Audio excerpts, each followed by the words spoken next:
The Adventure of the Six Napoleons. It was no very unusual thing for Mr. Lestrade of Scotland Yard to look in upon us of an evening, and his visits were welcome to Sherlock Holmes, for they enabled him to keep in touch with all that was going on at the police headquarters. In return for the news which Lestrade would bring, Holmes was always ready to listen with attention to the details of any case upon which the detective was engaged, and was able occasionally, without any active interference, to give some hint or suggestion drawn from his own vast knowledge and experience. On this particular evening, Lestrade had spoken of the weather and the newspapers. Then he had fallen silent, puffing thoughtfully at his cigar. Holmes looked keenly at him. "Anything remarkable on hand?" he asked. "Oh, no, Mr. Holmes. Nothing very particular." "Then tell me about it." Lestrade laughed. "Well, Mr. Holmes, there's no use denying that there is something on my mind, and yet it is such an absurd business that I hesitated to bother you about it. On the other hand, although it is trivial, it is undoubtedly queer, and I know that you have a taste for all that is out of the common. But in my opinion, it comes more in Dr. Watson's line than ours." "Disease?" said I. "Madness, anyhow, and a queer madness, too. You wouldn't think there was anyone living at this time of day who has such a hatred of Napoleon the First that he would break any image of him that he could see." Holmes sank back in his chair. "That's no business of mine," said he. "Exactly. That's what I said. But then when the man commits burglary in order to break images which are not his own, that brings it away from the doctor and on to the policeman." Holmes sat up again. "Burglary? This is more interesting. Let me hear the details." Lestrade took out his official notebook and refreshed his memory from its pages. "The first case reported was 4 days ago," said he. "It was at the shop of Morse Hudson, who has a place for the sale of pictures and statues in the Kennington Road. The assistant had left the front shop for an instant when he heard a crash, and hurrying in he found a plaster bust of Napoleon, which stood with several other works of art upon the counter, lying shivered into fragments. He rushed out into the road, but although several passers-by declared that they had noticed a man run out of the shop, he could neither see anyone, nor could he find any means of identifying the rascal. It seemed to be one of those senseless acts of hooliganism which occur from time to time, and it was reported to the constable on the beat as such. The plaster cast was not worth more than a few shillings, and the whole affair appeared to be too childish for any particular investigation. The second case, however, was more serious and also more singular. It occurred only last night. In Kennington Road, and within a few hundred yards of Morse Hudson's shop, there lives a well-known medical practitioner named Dr. Barnicot, who is one of the largest practices upon the south side of the Thames. His residence and principal consulting room is at Kennington Road, but he has a branch surgery and dispensary at Lower Brixton Road, 2 miles away. This Dr. Barnicot is an enthusiastic admirer of Napoleon, and his house is full of books, pictures, and relics of the French Emperor. Some little time ago he purchased from Morse Hudson 2 duplicate plaster casts of the famous head of Napoleon by the French sculptor Devine.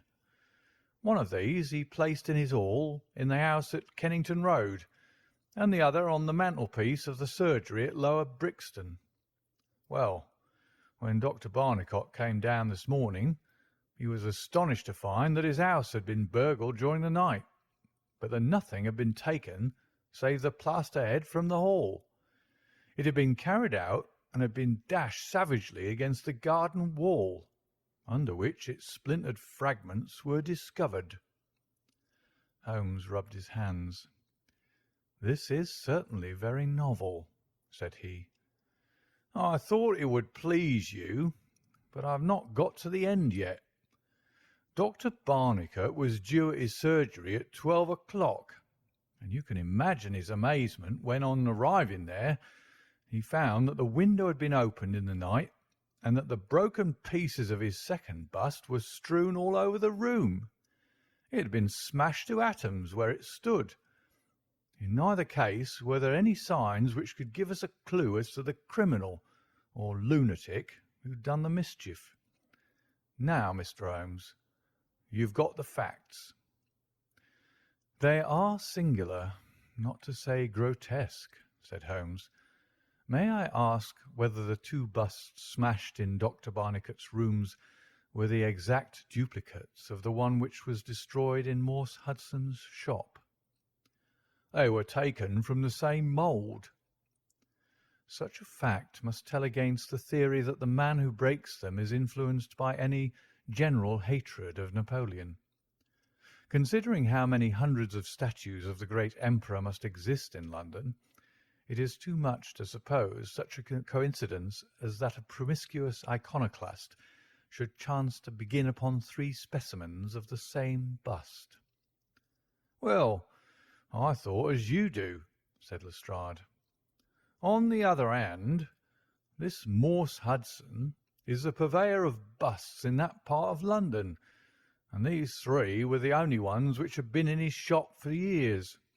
So, although, as you say, there are many hundreds of statues in London, it is very probable that these 3 were the only ones in that district. Therefore, a local fanatic would begin with them. What do you think, Dr. Watson?" "There are no limits to the possibilities of monomania," I answered. "There is the condition which the modern French psychologists have called the idée fixe, which may be trifling in character and accompanied by complete sanity in every other way. A man who had read deeply about Napoleon, or who had possibly received some hereditary family injury through the Great War, might conceivably form such an idée fixe, and under its influence be capable of any fantastic outrage." "That won't do, my dear Watson," said Holmes, shaking his head, "for no amount of idée fixe would enable your interesting monomaniac to find out where these busts were situated." "Well, how do you explain it?" "I don't attempt to do so. I would only observe that there is a certain method in the gentleman's eccentric proceedings. For example, in Dr. Barnicot's hall, where a sound might arouse the family, the bust was taken outside before being broken, whereas in the surgery, where there are less danger of an alarm, it was smashed where it stood. The affair seems absurdly trifling, and yet I dare call nothing trivial when I reflect that some of my most classic cases have had the least promising commencement. You will remember, Watson, how the dreadful business of the Abernethy family was first brought to my notice by the depth which the parsley had sunk into the butter upon a hot day. I cannot afford, therefore, to smile at your 3 broken busts, Lestrade, and I shall be very much obliged to you if you will let me hear of any fresh developments of so singular a chain of events. The development for which my friend had asked came in a quicker and an infinitely more tragic form than he could have imagined. I was still dressing in my bedroom next morning when there was a tap at the door, and Holmes entered, a telegram in his hand. He read it aloud. "Come instantly, 131 Pitt Street, Kensington. Lestrade." "What is it, then?" I asked. "Don't know. Maybe anything. But I suspect it is the sequel of the story of the statues.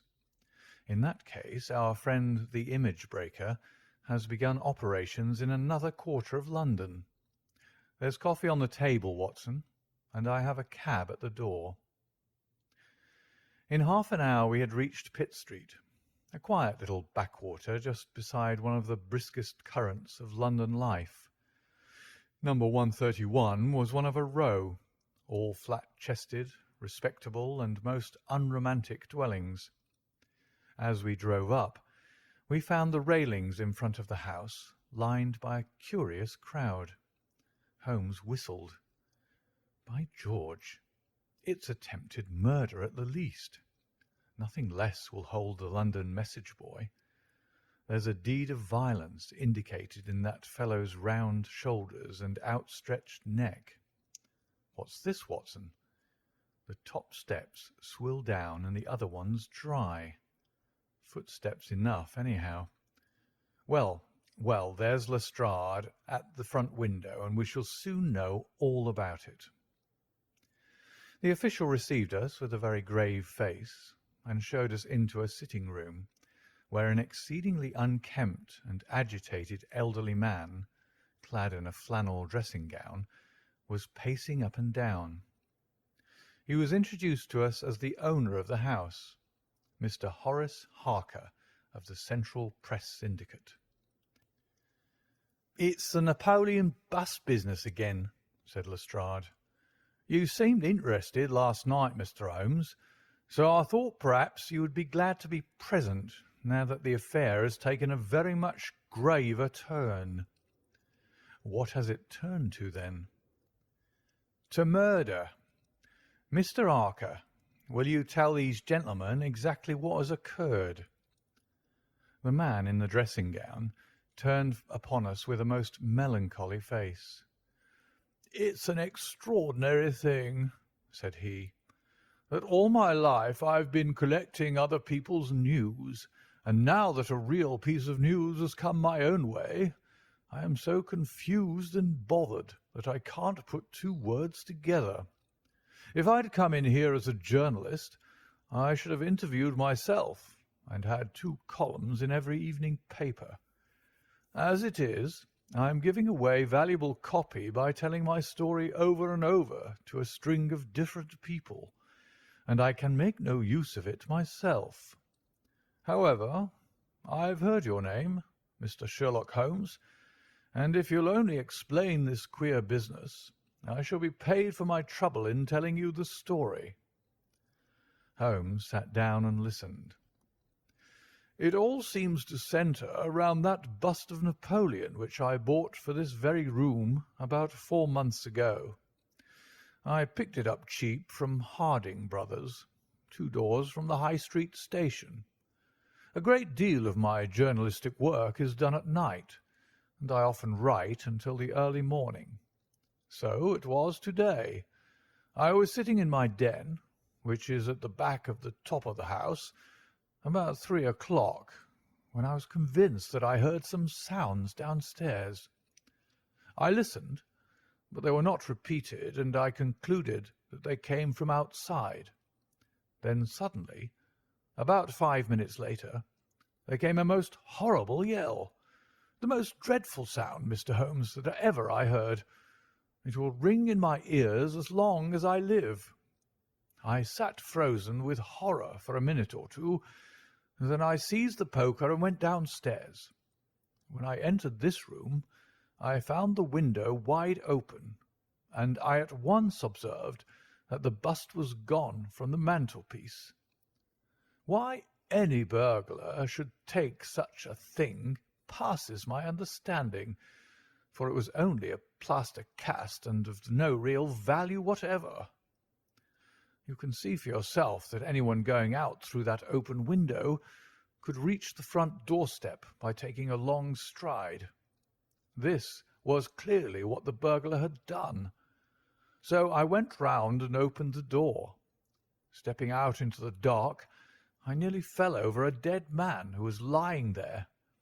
I ran back for a light, and there was the poor fellow, a great gash in his throat and the whole place swimming in blood. He lay on his back, his knees drawn up, and his mouth horribly open. I shall see him in my dreams. I had just time to blow on my police whistle, and then I must have fainted, for I knew nothing more until I found the policeman standing over me in the hall." "Well, who was the murdered man?" asked Holmes. "There's nothing to show who he was," said Lestrade. "You shall see the body at the mortuary, but we've made nothing of it up to now. He is a tall man, sunburned, very powerful, not more than 30. He's poorly dressed, and yet does not appear to be a labourer. A horn-handled clasp knife was lying in a pool of blood beside him. Whether it was the weapon which did the deed, or whether it belonged to the dead man, I do not know. There was no name on his clothing, and nothing in his pocket save an apple, some string, a shilling map of London, and a photograph. Here it is." It was evidently taken by a snapshot from a small camera. It represented an alert, sharp-featured simian man with thick eyebrows and a very peculiar projection of the lower part of the face, like the muzzle of a baboon. "And what became of the bust?" asked Holmes after a careful study of this picture. "We had news of it just before you came. It has been found in the front garden of an empty house in Camden House Road. It was broken into fragments. I am going round now to see it. Will you come?" "Certainly. I must just take one look round." He examined the carpet and the window. "The fellow had either very long legs or was a most active man," said he. "With an area beneath, it was no mean feat to reach that window ledge and open that window. Getting back was comparatively simple. Are you coming with us to see the remains of your bust, Mr. Harker?" The disconsolate journalist had seated himself at a writing table. "I must try and make something of it," said he, "though I have no doubt that the first editions of the evening papers are out already with full details. It's like my luck. You remember when the Stand fell at Doncaster? Well, I was the only journalist in the Stand, and my journal the only one that had no account of it, for I was too shaken to write it. And now I'll be too late with a murder done on my own doorstep." As we left the room, we heard his pen travelling shrilly over the foolscap. The spot where the fragments of the bust had been found was only a few hundred yards away. For the first time our eyes rested upon this presentiment of the great emperor, which seemed to raise such frantic and destructive hatred in the mind of the unknown. It lay scattered in splintered shards upon the grass. Holmes picked up several of them and examined them carefully. I was convinced from his intent face and his purposeful manner that at last he was upon a clue. "Well?" asked Lestrade. Holmes shrugged his shoulders. "We have a long way to go yet," said he. And yet, well, we have some suggestive facts to act upon. The possession of this trifling bust was worth more, in the eyes of this strange criminal, than a human life. That is one point. Then there is the singular fact that he did not break it in the house or immediately outside the house, if to break it was his sole object. He was rattled and bustled by meeting this other fellow. He hardly knew what he was doing. Well, that's likely enough, but I wish to call your attention very particularly to the position of this house, in the garden of which the bust was destroyed. Lestrade looked about him. It was an empty house, and so he knew that he would not be disturbed in the garden. Yes, but there is another empty house farther up the street which he must have passed before he came to this one. Why did he not break it there, since it is evident that every yard that he carried it increased the risk of someone meeting him? "I give it up," said Lestrade.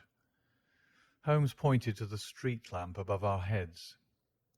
He could see what he was doing here, and he could not there. That was his reason. "By Jove, that's true," said the detective. "Now that I come to think of it, Dr. Barnicot's bust was broken not far from his red lamp. Well, Mr. Holmes, what are we to do with that fact? To remember it, to docket it. We may come on something later which will bear upon it. What steps do you propose to take now, Lestrade?" "The most practical way of getting at it, in my opinion, is to identify the dead man. There should be no difficulty about that. When we've found out who he is and who his associates are, we should have a good start in learning what he was doing in Pitt Street last night, and who it was who met him and killed him on the doorstep of Mr. Horace Harker. Don't you think so?" "No doubt, and yet it is not quite the way in which I should approach the case." "What would you do, then?" "Oh, you must not let me influence you in any way. I suggest that you go on your line and I on mine. We can compare notes afterwards, and each will supplement the other." "Very good," said Lestrade. "If you are going back to Pitt Street, you might see Mr. Horace Harker. Tell him from me that I have quite made up my mind, and that it is certain that a dangerous, homicidal lunatic with Napoleonic delusions was in his house last night. It will be useful for his article." Lestrade stared. "You don't seriously believe that?" Holmes smiled. "Don't I? Well, perhaps I don't, but I'm sure that it will interest Mr. Horace Harker and the subscribers of the Central Press Syndicate. Now, Watson, I think that we shall find that we have a long and rather complex day's work before us. I should be glad, Lestrade, if you could make it convenient to meet us at Baker Street at 6 o'clock this evening. Until then, I should like to keep this photograph, found in the dead man's pocket. It is possible that I may have to ask your company and assistance upon a small expedition which will be undertaken tonight, if my chain of reasoning should prove to be correct. Until then, good-bye, and good luck." Sherlock Holmes and I walked together to the High Street, where we stopped at the shop of Harding Brothers, whence the bust had been purchased. A young assistant informed us that Mr. Harding would be absent until afternoon, and that he was himself a newcomer who could give us no information. Holmes's face showed his disappointment and annoyance. "Well, well, we can't expect to have it all our own way, Watson," he said at last. "We must come back in the afternoon. If Mr. Harding will not be here until then, I am, as you have no doubt surmised, endeavouring to trace these busts to their source, in order to find if there is not something peculiar which may account for their remarkable fate. Let us make for Mr. Morse Hudson of the Kennington Road, and see if he can throw any light upon the problem." A drive of an hour brought us to the picture dealer's establishment. He was a small, stout man with a red face and a peppery manner. "Yes, sir, on my very counter, sir," said he. "What we pay rates and taxes for I don't know, when any ruffian can come in and break one's goods. Yes, sir, it was I who sold Dr. Barnicot his 2 statues. Disgraceful, sir. A nihilist plot, that's what I make it. No one but an anarchist could go about breaking statues. Red Republicans, that's what I call 'em. Who did I get the statues from? Oh, I don't see what that's got to do with it. Well, if you really want to know, I got them from Gelder and Company, in Church Street, Stepney. They're a well-known house in the trade, and have been this 20 years. How many had I? 3. 2 and 1 are 3. 2 of Dr. Barnicot's, and 1 smashed in broad daylight on my own counter. Do I know that photograph? No, I don't. Yes, I do, though. Why, it's Beppo. He was a kind of Italian piecework man, who made himself useful in the shop. He could carve a bit and gild and frame and do odd jobs. The fellow left me last week, and I've heard nothing of him since. No, I don't know where he came from, nor where he went to. I had nothing against him while he was here. He was gone 2 days before the bust was smashed."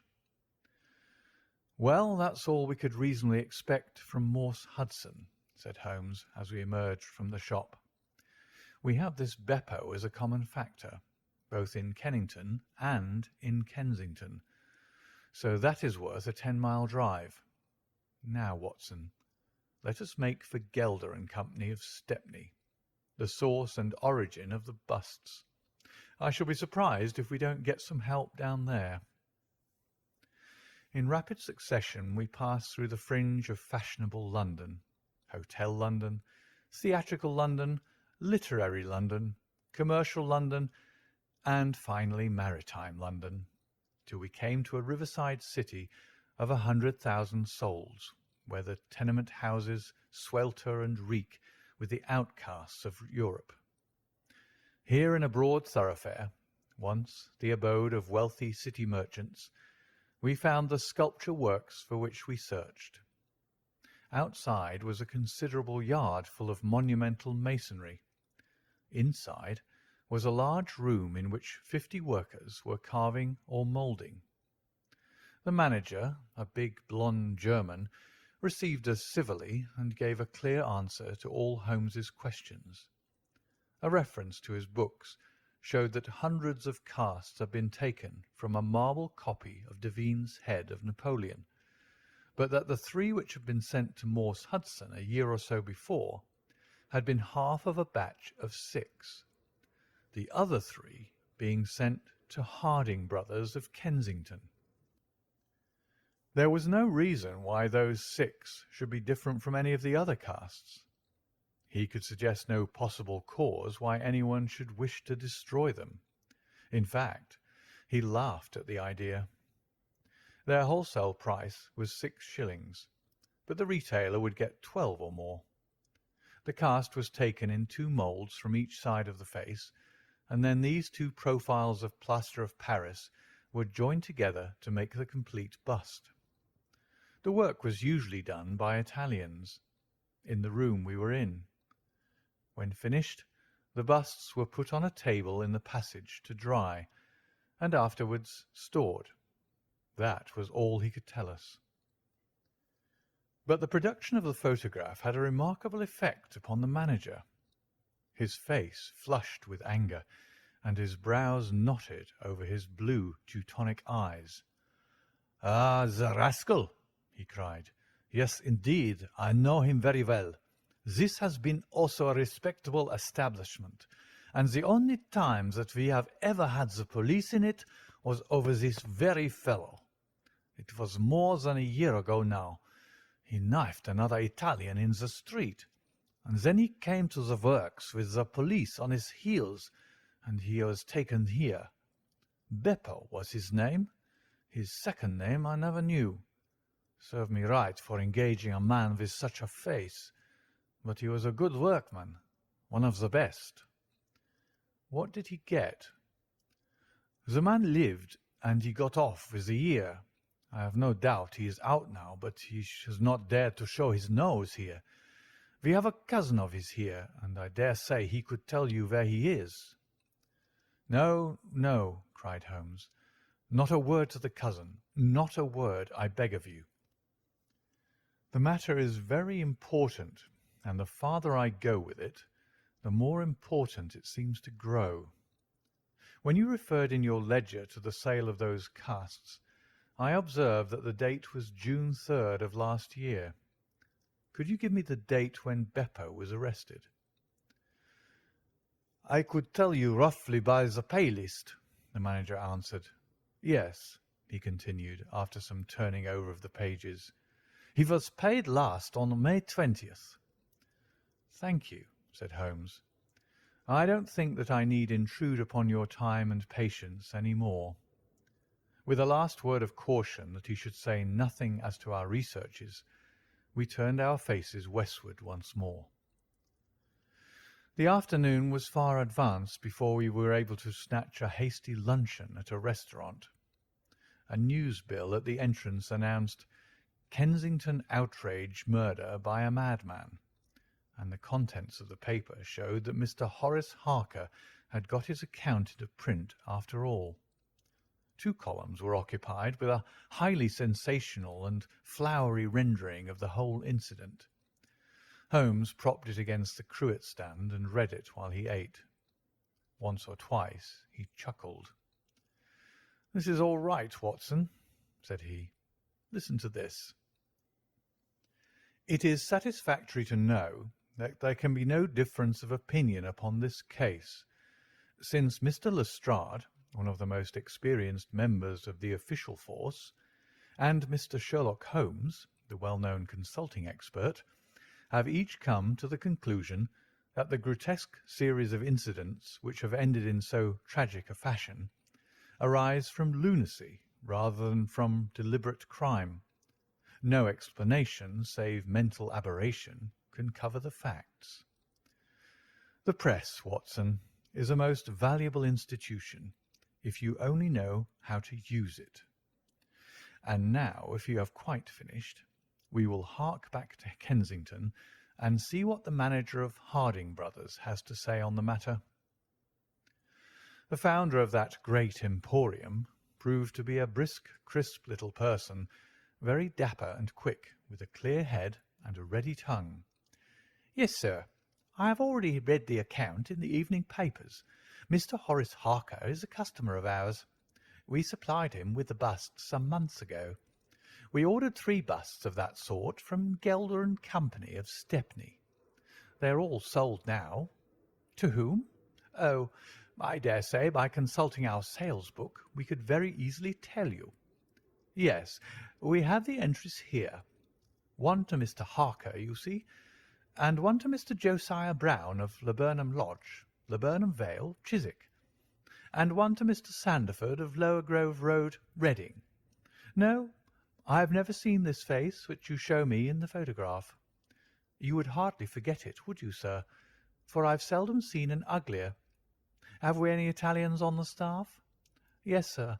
We have several among our workpeople and cleaners. I dare say they might get a peep at that sales book if they wanted to." "There is no particular reason for keeping a watch upon that book." Well, it's a very strange business, and I hope that you will let me know if anything comes of your inquiries." Holmes had taken several notes during Mr. Harding's evidence, and I could see that he was thoroughly satisfied by the turn which affairs were taking. He made no remark, however, save that unless we hurried we should be late for our appointment with Lestrade. Sure enough, when we reached Baker Street, the detective was already there, and we found him pacing up and down in a fever of impatience.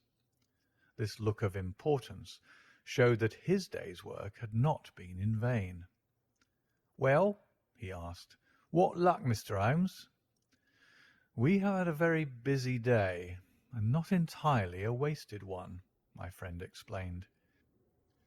"We have seen both the retailers and also the wholesale manufacturers. I can trace each of the busts now from the beginning." "The busts!" cried Lestrade.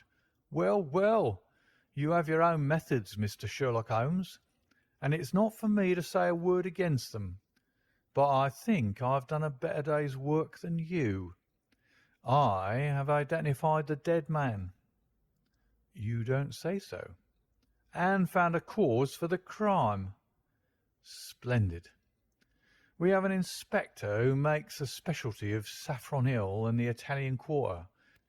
Well, this dead man had some Catholic emblem round his neck, and that, along with his colour, made me think he was from the south. Inspector Hill knew him the moment he caught sight of him. His name is Pietro Vanucci, from Naples, and he's one of the greatest cutthroats in London. He is connected with the Mafia, which, as you know, is a secret political society enforcing its decrees by murder. Now, you see how the affair begins to clear up." The other fellow is probably an Italian also, and a member of the mafia. He's broken the rules in some fashion. Pietro is set upon his track. Probably the photograph we found in his pocket is the man himself, so that he may not knife the wrong person. He dogs the fellow. He sees him enter a house.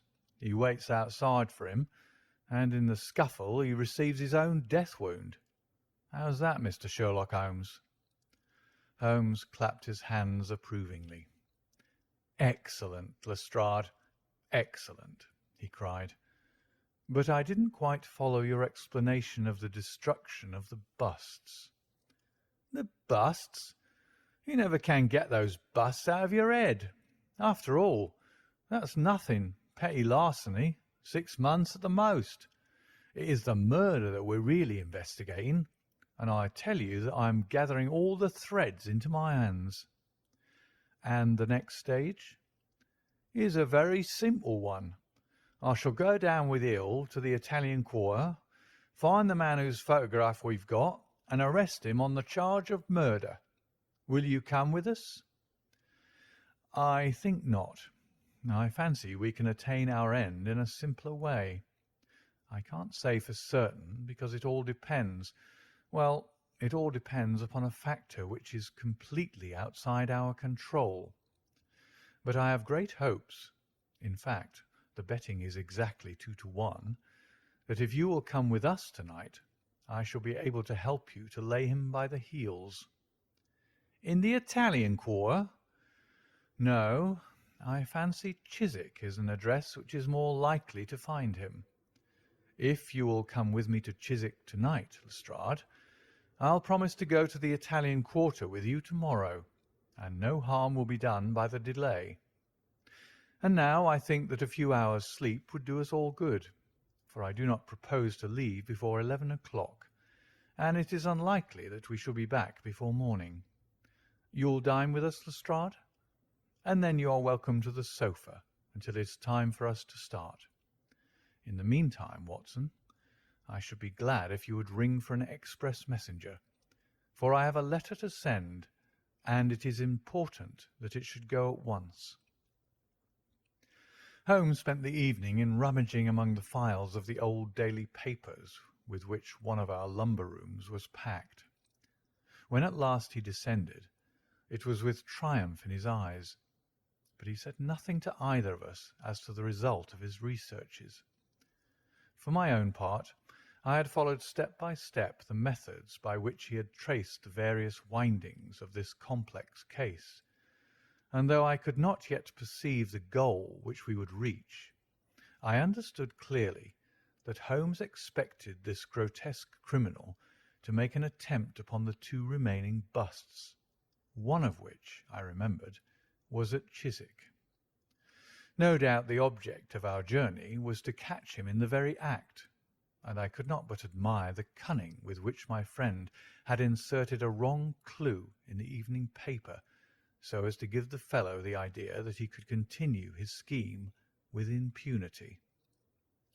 I was not surprised when Holmes suggested that I should take my revolver with me. He had himself picked up the loaded hunting crop, which was his favourite weapon. A four-wheeler was at the door at 11, and in it we drove to a spot at the other side of Hammersmith Bridge. Here the cabman was directed to wait.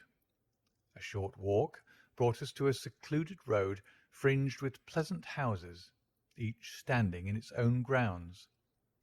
In the light of a street lamp we read "Laburnum Villa" upon the gate-post of one of them. The occupants had evidently retired to rest, for all was dark save for a fanlight over the hall door, which shed a single blurred circle onto the garden path. The wooden fence which separated the grounds from the road threw a dense black shadow upon that inner side, and here it was that we crouched. "I fear that you'll have a long wait," Holmes whispered. "We may thank our stars that it is not raining. I don't think we can even venture to smoke to pass the time. However, it's a 2-1 chance that we get something to pay us for our trouble." It proved, however, that our vigil was not to be so long as Holmes had led us to fear, and it ended in a very sudden and singular fashion. In an instant, without the least sound to warn us of his coming, the garden gate swung open, and a lithe, dark figure, as swift and active as an ape, rushed up the garden path. We saw it whisk past the light thrown from over the door and disappear against the black shadow of the house. There was a long pause, during which we held our breath, and then a very gentle creaking sound came to our ears. The window was being opened. The noise ceased, and again there was a long silence. The fellow was making his way into the house. We saw the sudden flash of a dark lantern inside the room. What he sought was evidently not there, for again we saw the flash through another blind and then through another. "Let us go to the open window. We'll nab him as he climbs out," Lestrade whispered. But before we could move, the man had emerged again. As he came out into the glimmering patch of light, we saw that he carried something white under his arm. He looked stealthily all around him. The silence of the deserted street reassured him. Turning his back upon us, he laid down his burden, and the next instant there was the sound of a sharp tap, followed by a clatter and rattle. The man was so intent upon what he was doing that he never heard our steps as we stole across the grass plot. With the bound of a tiger, Holmes was on his back, and an instant later Lestrade and I had him by either wrist, and the handcuffs had been fastened. As we turned him over, I saw a hideous, sallow face with writhing, furious features glaring up at us, and I knew that it was indeed the man of the photograph whom we had secured. But it was not our prisoner to whom Holmes was giving his attention. Squatted on the doorstep, he was engaged in most carefully examining that which the man had brought from the house. It was a bust of Napoleon, like the one which we had seen that morning, and it had been broken into similar fragments. Carefully, Holmes held each separate shard to the light, but in no way did it differ from any other shattered piece of plaster. He had just completed his examination when the hall lights flew up, the door opened, and the owner of the house, a jovial, rotund figure in shirt and trousers, presented himself. "Mr. Josiah Brown, I suppose," said Holmes. "Yes, sir, and you, no doubt, are Mr. Sherlock Holmes. I had the note which you sent by the express messenger, and I did exactly what you told me. We locked every door on the inside and awaited developments. Well, I'm very glad to see that you have got the rascal. I hope, gentlemen, that you will come in and have some refreshment." However, Lestrade was anxious to get his man into safe quarters, so within a few minutes our cab had been summoned, and we were all four upon our way to London. Not a word would our captive say, but he glared at us from the shadow of his matted hair, and once, when my hand seemed within his reach, he snapped at it like a hungry wolf. We stayed long enough at the police station to learn that a search of his clothing revealed nothing save a few shillings and a long sheath knife, the handle of which bore copious traces of recent blood. "That's all right," said Lestrade, as we parted. "Hill knows all these gentry, and we'll give a name to him. You'll find that my theory of the Mafia will work out all right. But I'm sure I'm exceedingly obliged to you, Mr. Holmes, for the workmanlike way in which you've laid hands upon him. I don't quite understand it all yet." "I fear it is rather too late an hour for explanations," said Holmes. "Besides, there are one or two details which are not finished off, and it is one of those cases which are worth working out to the very end. If you will come round once more to my rooms at 6 o'clock tomorrow, I think I shall be able to show you that even now you have not grasped the entire meaning of this business, which presents some features which make it absolutely original in the history of crime. If ever I permit you to chronicle any more of my little problems, Watson, I foresee that you will enliven your pages by an account of the singular adventure of the Napoleonic busts. When we met again next evening, Lestrade was furnished with much information concerning our prisoner. His name, it appeared, was Beppo, second name unknown. He was a well-known ne'er-do-well among the Italian colony. He had once been a skilful sculptor and had earned an honest living, but he had taken to evil courses and had twice already been in jail, once for a petty theft, and once, as we had already heard, for stabbing a fellow countryman. He could talk English perfectly well. His reasons for destroying the busts were still unknown, and he refused to answer any questions upon the subject. But the police had discovered that these same busts might very well have been made by his own hands, since he was engaged in this class of work at the establishment of Gelder and Company. To all this information, much of which we already knew, Holmes listened with polite attention, but I, who knew him so well, could clearly see that his thoughts were elsewhere, and I detected a mixture of mingled uneasiness and expectation beneath that mask which he was wont to assume. At last he started in his chair, and his eyes brightened. There had been a ring at the bell. A minute later we heard steps upon the stairs, and an elderly red-faced man with grizzled side whiskers was ushered in. In his right hand he carried an old-fashioned carpet-bag, which he placed upon the table. "Is Mr. Sherlock Holmes here?" My friend bowed and smiled. "Mr. Sandford of Reading, I suppose," said he. "Yes, sir. I fear that I am a little late, but the trains were awkward. You wrote to me about a bust that is in my possession." "Exactly." "I have your letter here. You said, 'I desire to possess a copy of Devine's Napoleon, and am prepared to pay you £10 for the one which is in your possession.' Is that right?" "Certainly." "I was very much surprised at your letter, for I could not imagine how you knew that I owned such a thing." "Of course you must have been surprised, but the explanation is very simple. Mr. Harding, of Harding Brothers, said that they had sold you their last copy, and he gave me your address." "Oh, that was it, was it? Did he tell you what I paid for it?" "No, he did not." "Well, I am an honest man, though not a very rich one. I only gave 15 shillings for the bust, and I think you ought to know that before I take £10 from you." "I am sure the scruple does you honour, Mr. Sandford, but I have named that price, so I intend to stick to it." "Well, it's very handsome of you, Mr. Holmes.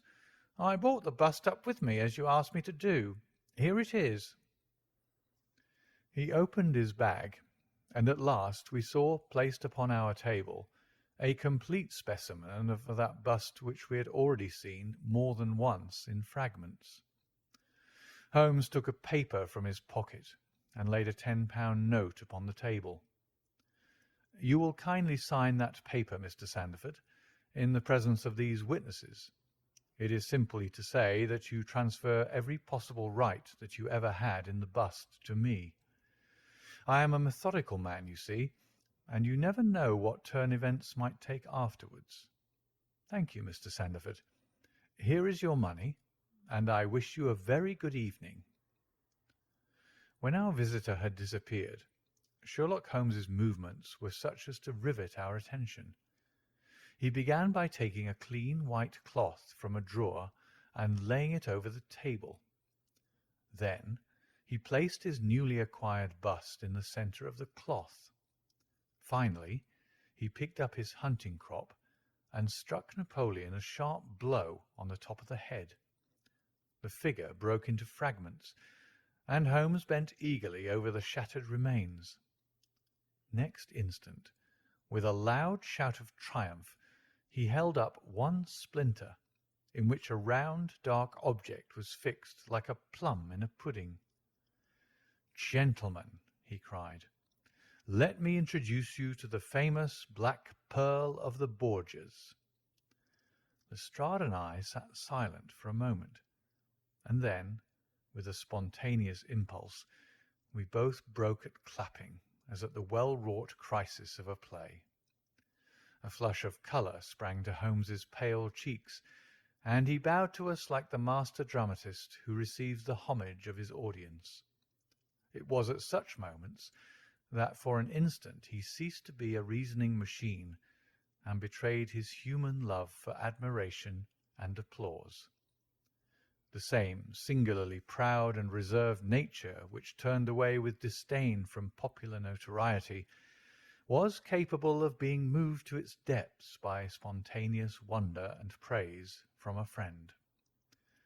"Yes, gentlemen," said he, "it is the most famous pearl now existing in the world, and it has been my good fortune, by a connected chain of inductive reasoning, to trace it from the Prince of Colonner's bedroom at the Dakar Hotel, where it was lost, to the interior of this, the last of the 6 busts of Napoleon, which were manufactured by Gelder and Company of Stepney.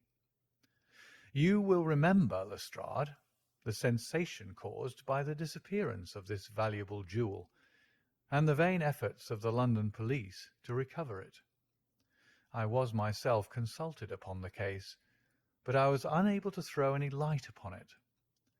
Suspicion fell upon the maid of the princess, who was an Italian, and it was proved that she had a brother in London, but we failed to trace any connection between them.